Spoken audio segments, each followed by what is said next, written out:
की न्यूज के लिए हमारा चैनल सब्सक्राइब कीजिए और लाइक कीजिए, कमेंट कीजिए और हमें कमेंट में बताइए। इन चीज़ों का जायज़ा लें और उस जायज़े की बुनियाद पे जो है कि अपनी रिपोर्टिंग करें। तो मुझे लगता है कि इन चीज़ों से कुछ ही हासिल तो होने वाला नहीं है। हम अमन पसंद लोग हैं, हम अमन चाहते हैं।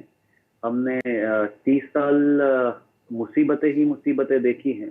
पीढ़ी दर पीढ़ी हमने तकलीफ़ें देखी उधर, और हम नहीं चाहते हैं कि जिस हालात में हम 30 साल जिए हैं और भी हम उसी लाही-अमल को लेके अपनी ज़िंदगी बसर करें। इन चीज़ों से हम हट के अपनी ज़िंदगी गुज़ारना चाहते हैं। जी। और मेरी फिर से इंटरनेशनल मीडिया से गुजारिश है कि वो मेहरबानी करके कश्मीर आएँ और हालात का खुद से जायज़ा लें और उस बुनियाद पे रिपोर्टिंग करें। रिपोर्टिंग तो दुनिया की जो रिपोर्टिंग है वो एक होती है, एक हमारे ख़ित्ते की रिपोर्टिंग होती है, एक हमारे साउथ एशिया का अपने कल्चर है। और उसमें आप देख रहे हैं कि एक मीडिया वॉर लॉन्च कर दी गई है, वेज कर दी गई है उस खित्ते में। किसी हद तक दोनों तरफ से भी हम कह सकते हैं, लेकिन एक एक एक हिस्से से ज़्यादा आप पे अटैक हो रहा है।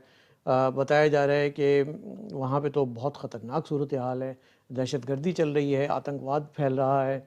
और दूसरी तरफ हम देखते हैं कि नाइकू जैसे दहशतगर्दों को, आतंकवादों को उनके अंजाम तक पहुँचाया जा रहा है।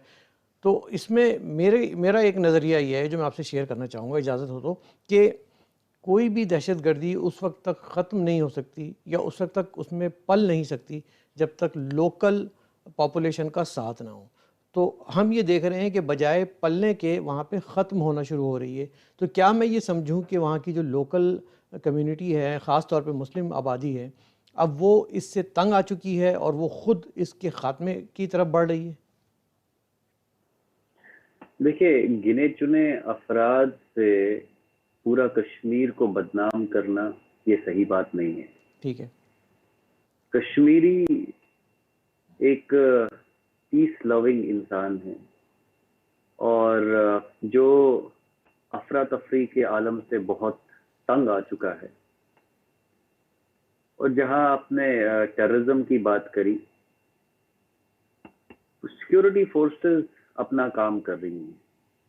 देखो, ये बंदूक और बंदूक की लड़ाई है, और जिनको कोई भी लड़ाई बंदूक से लड़नी है तो उनका जो मुकाबला है वहां की जो सिक्योरिटी फोर्सेस है कर रही हैं, और बखूबी अपने ऑपरेशन जो है कि अंजाम दे रही हैं।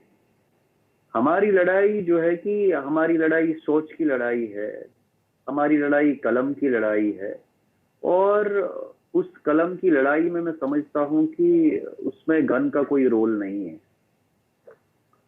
सो मैं फिर आपके चैनल के जरिए एक गुजारिश करना चाहूंगा कि ये बात इन लोगों को समझनी चाहिए कि आपने, अगर हमारे जैसे लोगों को भी जो अमन चाहते हैं, जो वहाँ पे पीस चाहते हैं, डेवलपमेंट चाहते हैं, प्रॉस्पेरिटी चाहते हैं, एम्प्लॉयमेंट चाहते हैं, वहाँ के एक अहम जो आम शहरी है उसकी जिंदगी में बदलाव लाना चाहते हैं, जो हमने मुसीबतें देखी आज तक उनको दूर करना चाहते हैं। तो हम जैसे लोगों को you know on the barrel of gun हमारी अगर वॉइस मजल की जाएगी तो मुझे लगता है कि वो सही बात नहीं है, वो दुरुस्त बात नहीं है। और जो है कि इन लोगों को सोचना भी चाहिए।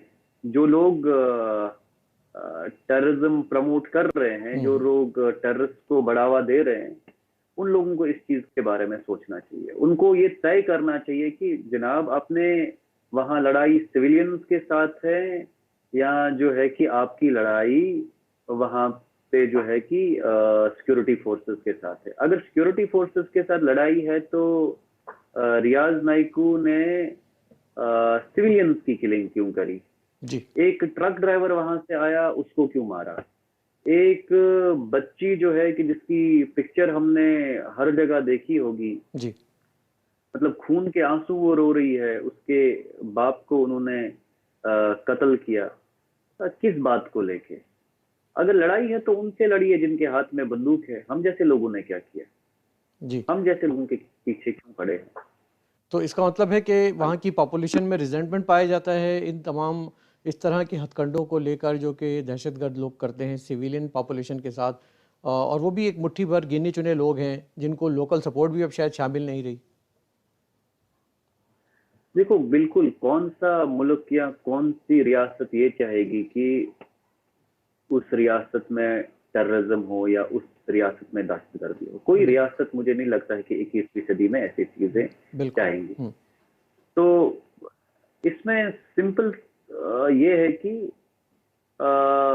जो लोग इनको बंदूक लेके यहाँ भेज रहे हैं, उनको सोचने की जरूरत है कि आज तक कुछ हासिल नहीं हुआ, अब क्या हासिल होने वाला है? सही।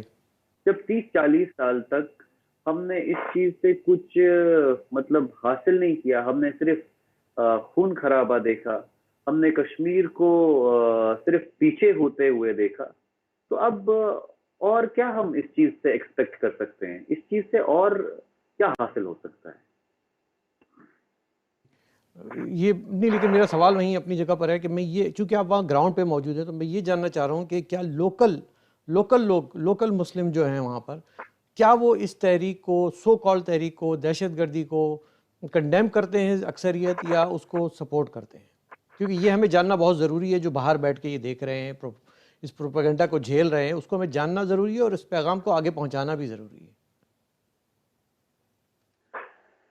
देखिए, मुझे लगता है कि अगर कश्मीर इस चीज को सपोर्ट करता तो फिर सारा कश्मीर बंदूक उठाता। आपने देखा कि कितने ही लोग, गिने चुने लोग बंदूक उठाते हैं, जी। और जो लोग बंदूक उठाते हैं, मुझे लगता है कि बंदूक एक पढ़ा लिखा इंसान, एक जिसमें शऊर हो, जी। जिसमें सच में लड़ने की ताकत हो, वो बिल्कुल। बंदूक के जोर से कभी नहीं लड़ेगा, वो कलम के जोर से लड़ेगा। वो बिल्कुल। अपने कलम हाथ में लेके अपनी सोच की लड़ाई, जो भी उसको हासिल करना होगा, वो उससे हासिल करेगा, न कि बंदूक से कुछ हासिल होगा। तो इस बात की जो है कि अक्कासी आप इस चीज से कर सकते हैं। मुझे नहीं लगता है कि कश्मीर में मतलब गिने चुने लोगों ने हथियार उठाए हैं। हम्म। तो बाकी कश्मीरी तो मतलब एक रोजमर्रा की जिंदगी, एक आम शहरी की तरह जिंदगी गुजारना चाहता है, एक नॉर्मल लाइफ गुजारना चाहता है। जी। वो जी। अपने ख्वाब पूरे करना चाहता है, वो अपनी पढ़ाई हासिल करना चाहता है, वो अपना रोजगार कमाना चाहता है, अपने बच्चों को एक अच्छा मुस्तकबिल देना चाहता है, न कि अपने बच्चों के हाथ में बंदूक देना चाहता है। जी। तो इसका इसका मतलब ये हुआ कि एब्रोगेशन के बाद लॉकडाउन रहा कुछ अरसे, इंटरनेट बंद रहा, एक तरह का कर्फ्यू का सा समा रहा, वो धीरे धीरे करके सारी चीज़ें, रुकावटें ख़त्म हो गई, उठा ली गई, और अब ज़िंदगी नॉर्मल हो गई है, मामूल की जानिब आ गई है। इत्तेफाक ऐसा हुआ कि इस दौरान में पेंडेमिक ने आ घेरा हम सबको, और एक मरतबा पूरी दुनिया ही अब उस लॉकडाउन में चली गई है। तो उस लॉकडाउन को वैली में कैसा देखा जा रहा है, और उस सिलसिले में आप लोगों की क्या एफर्ट्स हैं? देखो, पेंडेमिक को लेके पार्टी है। हमने अभी तक 600 गांव कवर किए हैं। हमारे हर डिस्ट्रिक्ट में कश्मीर के अंदर 20-20 वॉलंटियर्स काम कर रहे हैं।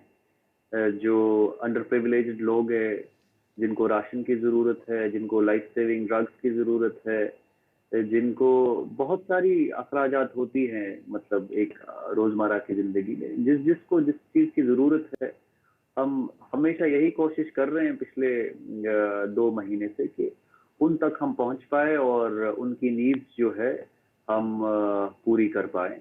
और मुझे लगता है कि अभी तक हमने 6,000 से ज्यादा फैमिलीज को कैटर किया होगा 600 गाँव में। ठीक है, ठीक है। तो वहाँ पे रेशियो क्या है इन्फेक्शन का और उसके उससे जो फैटेलिटीज़ हो रही हैं as compare to the other states in India और दीगर मुल्कों में? वहाँ पे क्या ज़्यादा इन्फेक्टेड हुए हैं लोग? बहुत कम है। बहुत कम हो गए? नहीं नहीं, बहुत बहुत कम है। We are able to contain the COVID. पूरी सोशल डिस्टेंसिंग मेंटेन हो रही है। जो कोविड का जो कोविड-19 का एक प्रोटोकॉल है प्रॉपर, पूरे कश्मीर के लोग जो है फॉलो कर रहे हैं, जम्मू के लोग फॉलो कर रहे हैं, चिनाब, पीर पंजल जो रीजन है हमारा, सब एक तरीके से हर एक चीज फॉलो कर रहे हैं। ठीक इसमें है। ऐसा नहीं है कि मतलब हमारी जम्मू कश्मीर में कोविड बढ़ रहा है। मुझे लगता है कि है, मतलब उतने भी केसेस नहीं है ठीक है। जितना मतलब कभी कभार दिखाया जाता है, उतना नहीं है। अब ठीक है। और लोगों को मतलब ज़रूरियात का सामान मिल रहा है वहाँ पे जुनेद साहब? बिल्कुल मिल रहा है। लोगों को हर एक चीज दस्तयाब हो रही है। गवर्नमेंट बहुत बढ़िया से बढ़िया एफर्ट्स लगा रही हैं। और आप देख रहे हैं जितने भी हमारे जम्मू कश्मीर के बच्चे बाकी रियासतों में थे या बाकी मुल्कों में थे, उनको वापस लाया जा रहा है। ट्रेन का इस्तेमाल करके वापस लाया जा रहा है। एसआरटीसी की बसेस भेजी जा रही हैं। हवाई जहाज के जरिए लोगों को वापस लेके आ रहे हैं। रिपैट्रिएट किया इसी जा रहा है। तरीके से हाँ बिल्कुल बिल्कुल। मतलब ऐसा नहीं है कि मतलब हम अपने बच्चों को किसी स्टेट में यूं ही छोड़ रहे हैं। उसमें हमारी भी पहल है। हम भी उसमें जो है कि पूरे जितने भी हमारे कश्मीरी बच्चे बाकी देश के हिस्सों में पढ़ रहे हैं, हम उनके साथ मुसलसल तौर पे टच में हैं और कोशिश यही कर रहे हैं कि मतलब हर दिन कि हमारे कम से कम हर दिन 200, 300, 400 बच्चे रियासत वापस पहुंच जाए। और अभी तक एक अच्छा एफर्ट रहा है। अभी तक रियासत में हमने मुझे लगता है कि 40,000 से ज्यादा बच्चों को स्टेट गवर्नमेंट ने जो है कि वापस लाया है। ठीक है, ठीक है। अच्छा, ये दो तरह की एफर्ट्स पे आज हम मैं थोड़ी सी बात करना चाहूँगा। एक तो ज़ाहिर है कोविड के बाद हमारे साथ एफर्ट्स हुई हैं।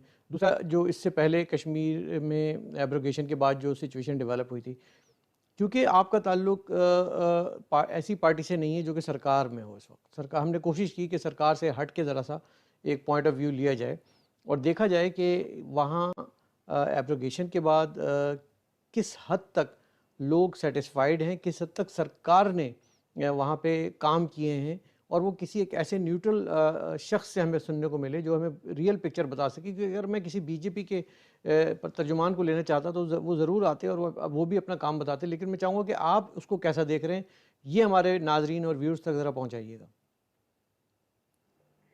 देखो, एक चीज हम सब ने समझनी पड़ेगी कि 370 और 35A का जो मसला है, ये हम दोनों ने मतलब थोड़ी जो है कि हटाया है, या मेरे और मेरे किसी दोस्त ने थोड़ी मिलके हटाया है, या मेरे किसी पार्टी के मेंबर ने हटाया होगा। बिल्कुल। इसमें बात सिंपल थी कि इसमें 370 लोग जो पार्लियामेंटेरियन हैं, जिनको हिंदुस्तान की 125 करोड़ आबादी ने चुन के पार्लियामेंट भेजा है, उनके ड्यू कंसेंट से हटाया गया।